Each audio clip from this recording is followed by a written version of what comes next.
Bienvenidos a La Hora del Museo, el podcast del Museo Histórico Nacional. Identidad, cultura, patrimonio y más. Soy Rocío Muñoz y te invito a un encuentro diario con la historia y sus protagonistas.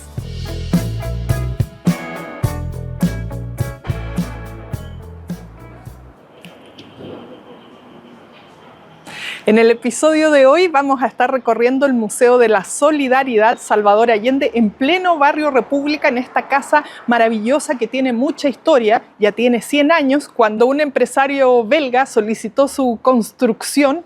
Es realmente un palacio increíble que hoy alberga la hermosa colección del museo. Luego fue sede de la Embajada de España, más tarde también y tristemente fue el centro de operaciones de la CNI, y a partir del año 2004 empezó a ser la sede del Museo de la Solidaridad. Hoy vamos a estar conversando con Amalia Cross. Ella es la curadora de la muestra del amor que mueve el sol y las otras estrellas, que tiene que ver con la historia de las obras y cómo llegaron hasta este lugar, cómo ese acto de amor movió a muchos artistas, no solo en Chile, sino también en el extranjero, para donar sus obras a este incipiente museo que iba a comenzar en los años 70 a ser parte del acervo chileno. Bienvenida, Amalia, a La Hora del Museo. Es un placer para nosotros estar aquí en el Museo de la Solidaridad Salvador Allende para poder conversar contigo sobre esta exposición que nos lleva de alguna manera a los inicios del museo y ir recorriendo. Así que un gusto que podamos encontrarnos aquí. Sí, para mí también un placer. Muchísimas gracias por el interés y la invitación y por esta nueva modalidad de recorrido que me parece aún más dinámica y entretenida. Escuchando lo que piden nuestros seguidores, quienes nos ven, quienes nos escuchan, y claro, la idea es poder llevar esto a todas partes. A lo mejor las personas que no viven en Santiago también puedan ver esta exhibición. Quiero que vamos recorriendo la historia, pero muchos se estarán preguntando qué hay aquí a nuestras espaldas. Cuéntanos un poco de esta obra. Lo que estamos viendo ahora es un trabajo, una obra de una artista chilena, una escultura textil de Esther Chacón Ávila.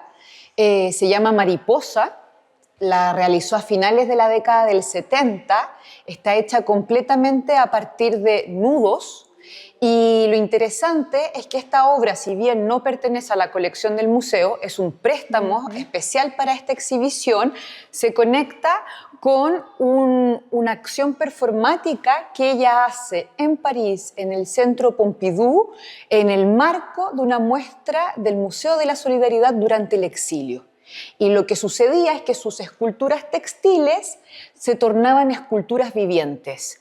Y mujeres, en este caso un grupo de mujeres chilenas exiliadas en Francia, el año 82, portan sobre sí estas piezas textiles y pueden con ellas accionar, ¿no?, una expresividad corporal de manera colectiva en el espacio público, en este caso durante el exilio. Qué interesante. Bueno, vamos al origen de esta muestra del amor que mueve el sol y las otras estrellas. Estoy leyendo yo ahí para que no se me vaya todo el nombre. ¿Cuál es la idea? ¿Cómo se forja esta iniciativa de tener hoy esta exposición en el museo? Bueno, el museo viene hace ya muchos años porque tiene una colección muy rica, muy numerosa. Es imposible mostrar todas las obras, ¿cierto?, al mismo tiempo. Así es. Pero invita a distintas curadoras para hacer una exposición sobre la historia y a partir de las piezas de la colección que dura casi un año, ¿no? Y en este caso yo recibí la invitación y el desafío de pensar con toda libertad, ¿cierto?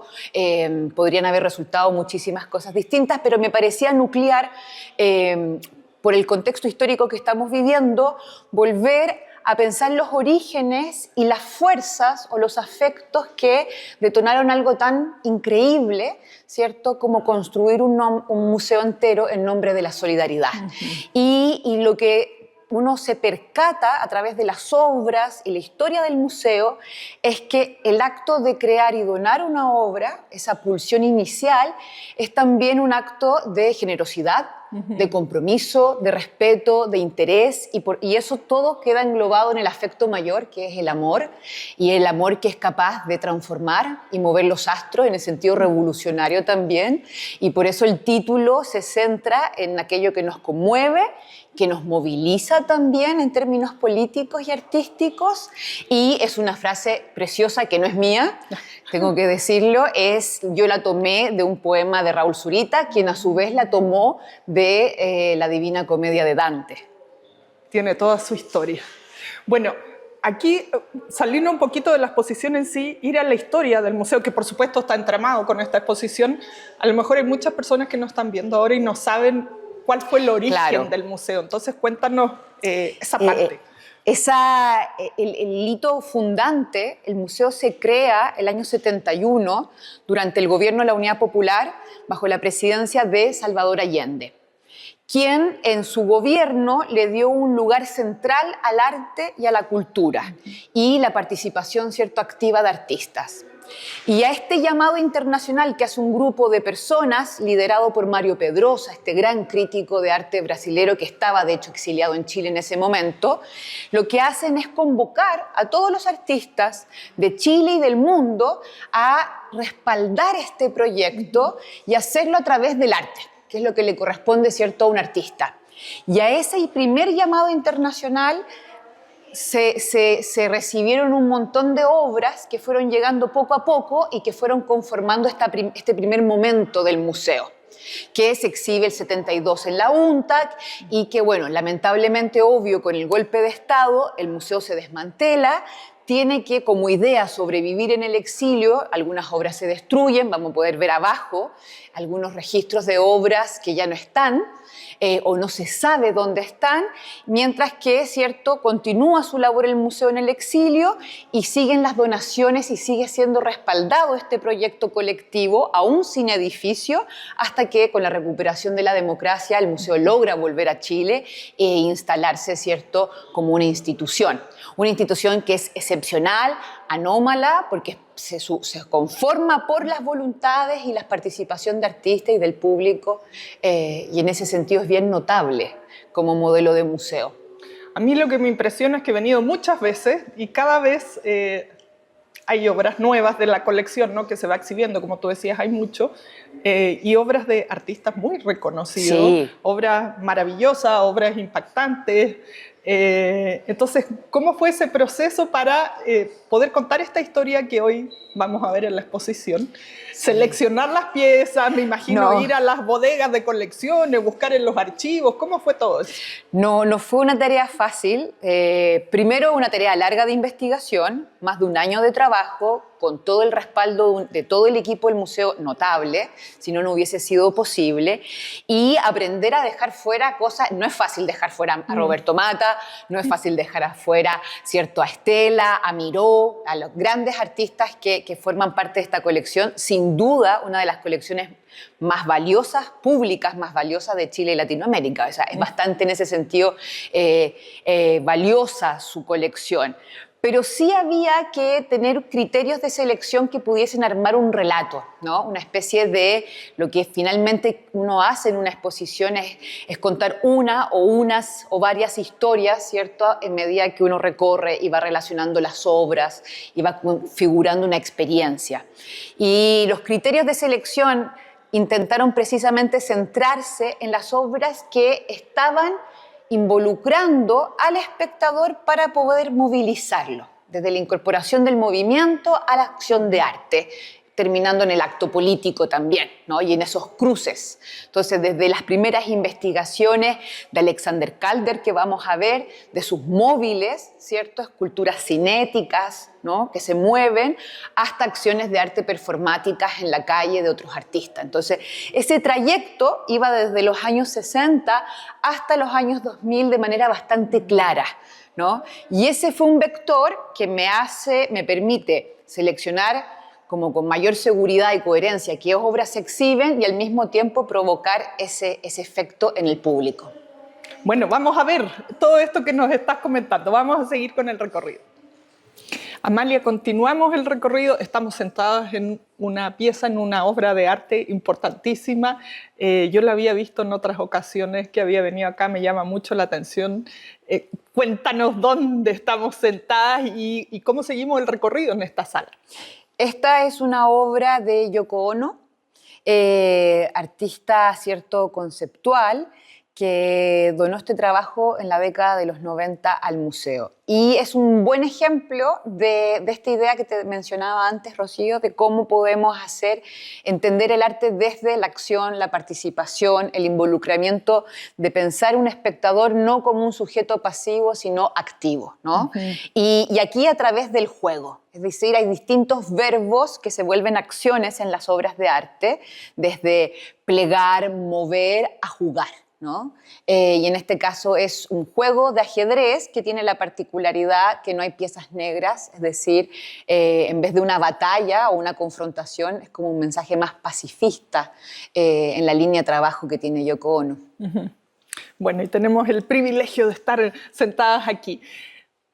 Pensando nos has contado cómo se fue armando esta historia, ¿cómo armaste el recorrido y qué nos lleva a este lugar? ¿Cómo se organizan las obras? Siempre nos gusta comentar todo ese trabajo que como público no vemos, pero es que está todo, como tú decías, un año de investigación, está todo muy bien pensado, trabajado, en fin, y hay tantas personas que intervienen en una exposición como esta. Bueno, son 4 salas, es todo el primer piso y el piso inferior del museo, que está ordenado abre con 2 homenajes. Uno, el que hablábamos de Esther Chacón Ávila, y su trabajo con estas esculturas vivientes en el espacio público, y también a un costado de la primera sala está un homenaje a las brigadas muralistas, porque si uno piensa en un arte que se vuelve acción política de manera colectiva y a lo largo del tiempo, las brigadas son clave en ese sentido. Y luego la sala 2 lo que se centra es en las primeras experimentaciones desde la escultura hacia el movimiento, ¿no? Y cómo el espectador es convocado a través de estos verbos, ¿no? De plegar, doblar, mover, a ser partícipe de la obra, y la obra en sí se vuelve más transformativa, ¿no? Puede sufrir transformaciones, no es tan estática.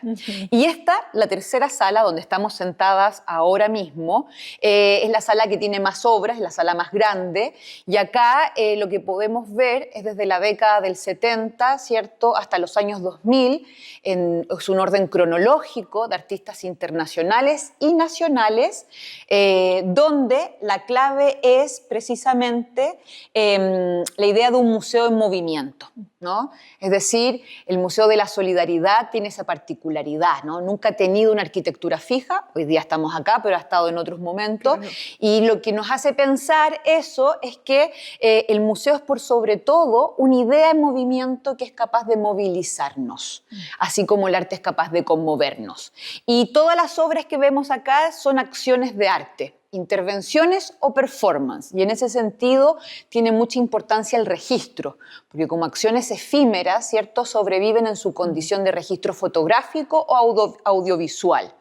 Y eso, en esta sala, la complementariedad entre obra, registro y archivo es muy nutritiva, ¿no? Entonces tenemos una serie de bandejas, ¿cierto?, o pequeñas vitrinas con documentación fotográfica, correspondencia, que son parte del archivo del museo, música, ¿no?, vinculada a las acciones, y también, ¿cierto?, los mismos registros de los artistas en las obras.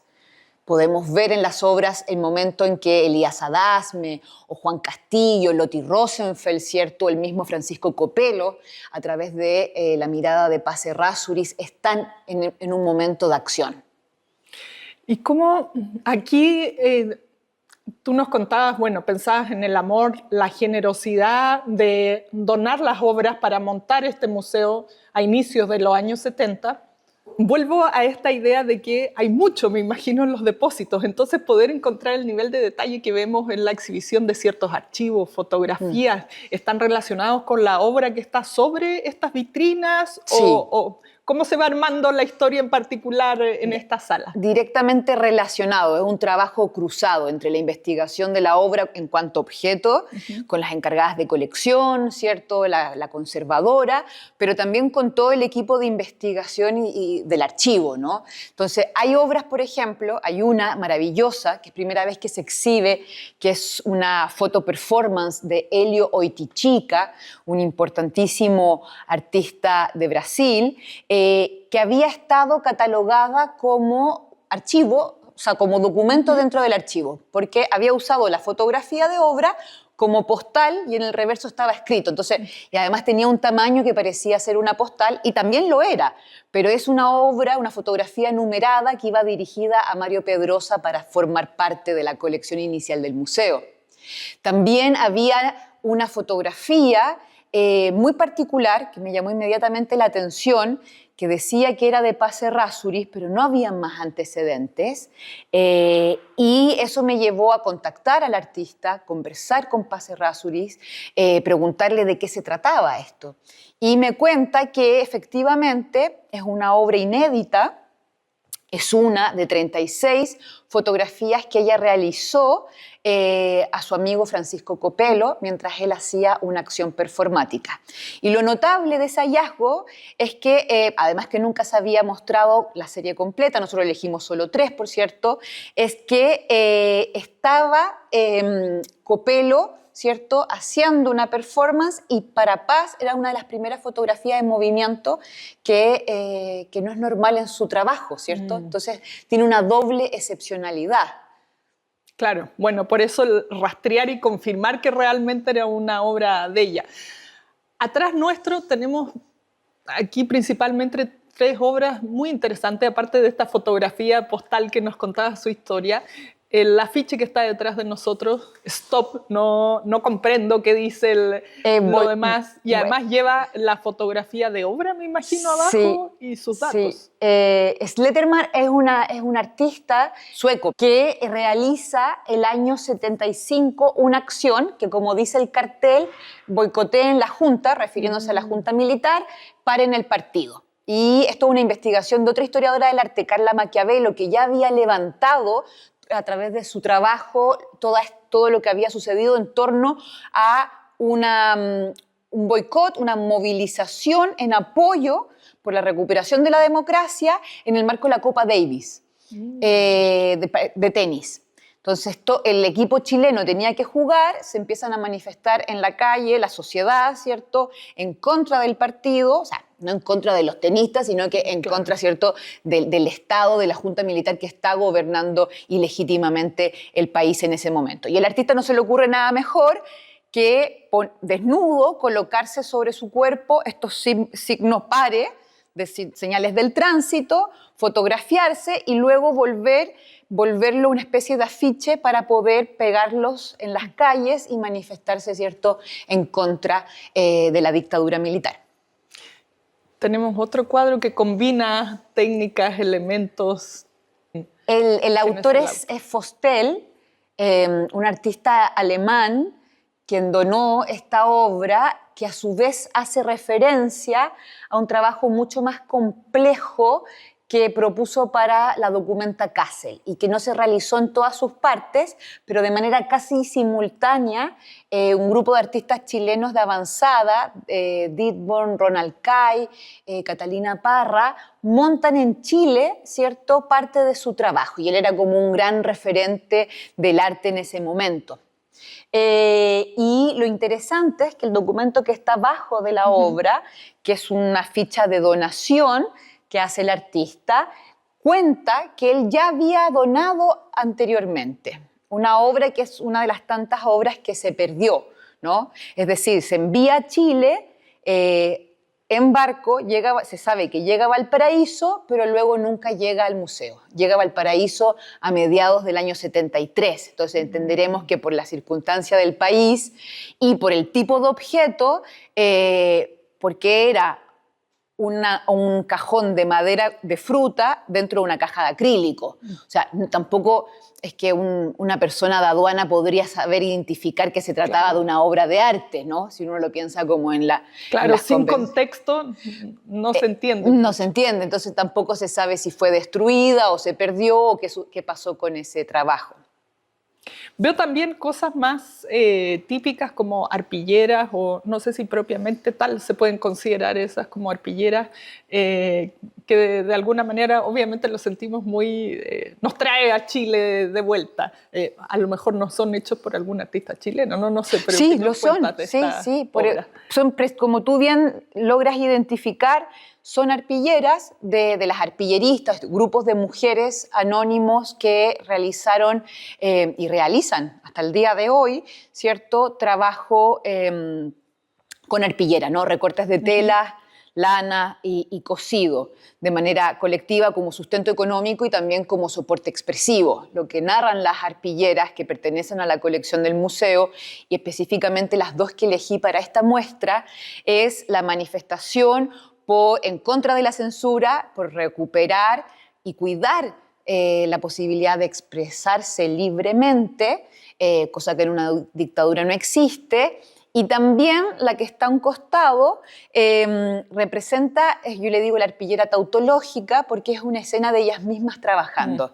Entonces, en torno a una mesa, de manera colectiva, se reúnen, ¿cierto? Es como una reunión política también, por cierto, estas mujeres a trabajar, a conversar, a organizarse, ¿cierto? Y a desarrollar un trabajo sensible que es muy notable, ¿no?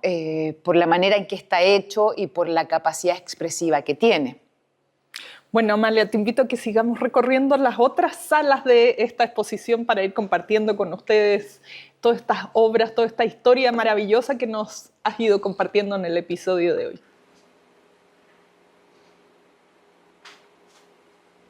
Amalia, llegamos a esta sala donde nos adelantabas al inicio de esta conversación que hay muchas obras que se perdieron, porque el museo estuvo décadas itinerando, cerrado, clandestino. ¿Cómo fue toda esa historia y qué es lo que podemos ver aquí en esta sala? Exactamente. Esta sala, que es la última sala con la que termina el recorrido, termina con una pregunta, ¿no? ¿Dónde están estas obras? ¿Qué pasó con ellas? Son obras de distintos artistas, todos ellos obras muy valiosas, que a través del archivo y la investigación, ¿cierto?, que ha hecho el museo, se sabe que fueron donadas, muchas de ellas llegaron, otras no alcanzaron a llegar, y que sin embargo no existen físicamente. Algunas fueron destruidas por militares, algunas fueron robadas, algunas se extraviaron, y en todas esas posibilidades el interés que yo tenía era decir, ok, no están físicamente, pero eso no significa que no sean parte de la colección. Son parte de la historia y de la voluntad del artista, claro, de hacerlas parte de la muestra, pero en otro estado. Y esta sala se llama Una colección en latencia. Es la idea de que una parte del museo está en latencia, es decir, está, pero no de la manera en que las otras obras físicamente forman parte de la colección. Y trabajar con estas obras, hay muchas otras obras más que están siendo buscadas, ¿cierto? O son obras que también artistas que en un momento dado, para poder tener un mayor impacto, deciden trabajar con otras disciplinas, saberes o otras prácticas artísticas y en colaboración crear, ¿cierto?, acciones de arte. Desde las fallas populares, ¿cierto?, donde se construyen en papel maché, como los Judas en Semana Santa. O sea, esto sería en papel maché originalmente. Sí, y están todas en escala. Es decir, esto es una escultura en papel maché que hace un colectivo en Zaragoza, con la figura de Pinochet, ¿cierto?, encarcelando en su interior a un artista. Lo interesante de las fallas populares durante el carnaval es que después de mostrar las obras se queman y se destruyen. Entonces también hay una cosa simbólica ahí, claro, muy significativa. Sí. Tenemos dibujos litográficos de Leonora Carrington, que hizo para una obra de teatro que trata precisamente sobre un fantasma errante. Tenemos también dos obras, una de Hans Haacke y Herbert Fischer, estadounidense y francés respectivamente, que ambos casi al mismo tiempo, sin conocerse, están interesados en la sociología y en convocar a participar activamente a los espectadores a través del voto. En el caso de Hans Haacke, o sea, el espectador puede mostrar su voluntad y pronunciarse sobre un tema, en este caso la pregunta que hace el artista.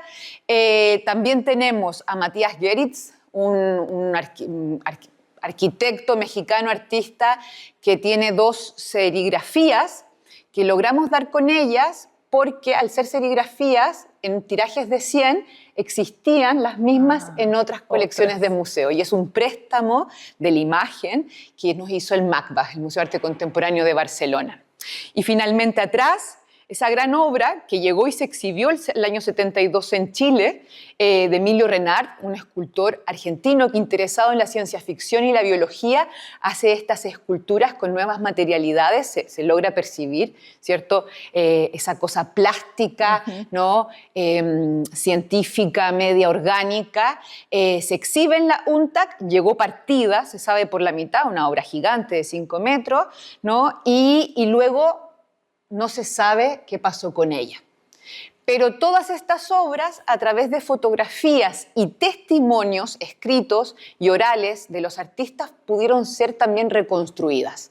Muchas solas teníamos las fotografías en blanco y negro y gracias, ¿cierto?, al peritaje, a la investigación y a la inteligencia artificial, logramos colorearlas y lograr reconstruirlas y exhibirlas a escala, lo más parecido posible a lo que sería poder verlas hoy en vivo. Bueno, y qué impresionante que, a pesar de que no son obras, ¿cómo decirlo?, en 3D, son parte tan importante de toda esta historia.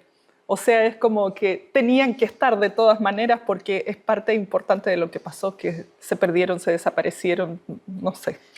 Sí. No están muchas de ellas. Y yo creo que en un país como el nuestro, donde todavía tenemos que luchar por no olvidar, ¿no? Y todo el ejercicio de memoria, me pareció también importante, ¿no? Poder hacer que estén presentes y visibilizar las razones de por qué no lo están. Bueno, Amalia, te invito a que vamos a la última estación de hoy que tiene que ver con este arte más colectivo que son las brigadas. Perfecto.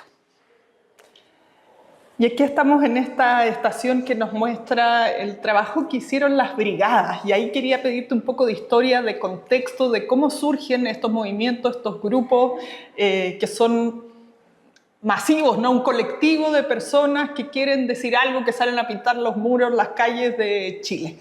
Sí, bueno, yo creo que surgen de la manera en que tú indicas. Es de manera inicialmente una necesidad espontánea de manifestación que en Chile, existe en otros países, pero en Chile se inscribe, se origina en la década del 60 durante las candidaturas de Salvador Allende. En Chile en esa época y hoy en día también, ¿cierto? Los medios de comunicación están siendo controlados por un grupo muy pequeño y son los muros entonces la manera más democrática de poder transmitir mensajes y hacer llegar ese mensaje al pueblo, ¿no? Y suelen ser grupos de jóvenes, hombres y mujeres, que se organizan normalmente asociados también a partidos políticos, como el Partido Comunista.